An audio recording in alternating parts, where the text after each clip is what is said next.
ગીર સોમનાથ જિલ્લાના તાલાલાના ધારાસભ્ય ભગવાન બારડના ભાભીનું થોડા દિવસો અગાઉ અવસાન થયું હતું, ત્યારે તેમની સ્મૃતિમાં અને વડાપ્રધાન નરેન્દ્ર મોદીના અભિયાન એક પેડ માં કે નામ અંતર્ગત આજોઠાથી સોમનાથ નેશનલ હાઈવે પર 500 વૃક્ષો રોપવાનું આયોજન કરવામાં આવ્યું. અગાઉ તેમણે તેમના ભાભીની સ્મૃતિમાં 500 વૃક્ષો રોપવાનો નિર્ધાર કર્યો હતો, જેમાં તેમના ભાભીની ધાર્મિક ક્રિયા પૂર્ણ થયા બાદ આજોઠાથી સોમનાથ સુધી નેશનલ હાઈવે પર વૃક્ષારોપણનો કાર્યક્રમ રાખવામાં આવ્યો હતો, જેમાં બારડ પરિવારના બાળકો સહિત તમામ સદસ્યો તેમજ સ્થાનિકો જોડાયા હતા અને એક વૃક્ષનું રોપણ કરી તેમનો નિયમિત ઉછેર કરવા માટેનો સંકલ્પ લીધો હતો.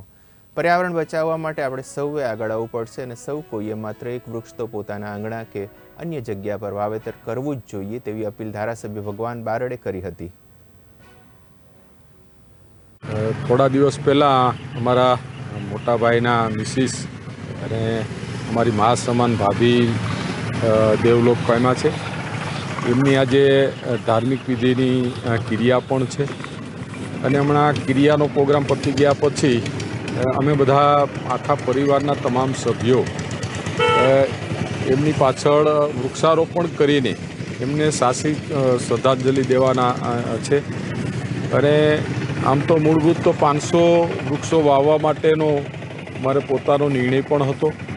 એમ આજે અમે ક્રિયા પતી ગયા પછી આજોઠાથી લઈ અને છેક સોમનાથ સુધી હાઈવે ઉપર અમે આજે વૃક્ષારોપણ કરવાના છે અને ઓછામાં ઓછા 350 ઝાડ આજે એનું રોપણ અમે કરવાના છે.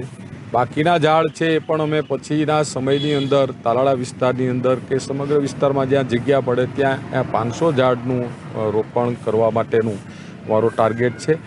અને આવતીકાલે ગાંધીનગર પણ જવાનો છું. વિધાનસભાનું સત્ર ચાલે છે એટલે ફોરેસ્ટ ડિપાર્ટમેન્ટના અધિકારીઓને મળવાનો છું અને તાલાળા વિસ્તારની અંદર જે 52ના જંગલો ટાઈપની આખી ફાજલ જમીનો પડી છે એની અંદર પણ હજારોની સંખ્યામાં ઝાડ ઉછેરી મોટા કરીને આપવાનો અમારા પરિવારે નો વિચાર પણ છે. એ સરકાર સમક્ષ રજૂ કરશું. Appeal to the Prime Minister Shri Narendra Modi, one tree for one mother. Today I have planted, my family has planted a tree for my grandmother. It is appeal to the people of India to plant trees for Mother Nature.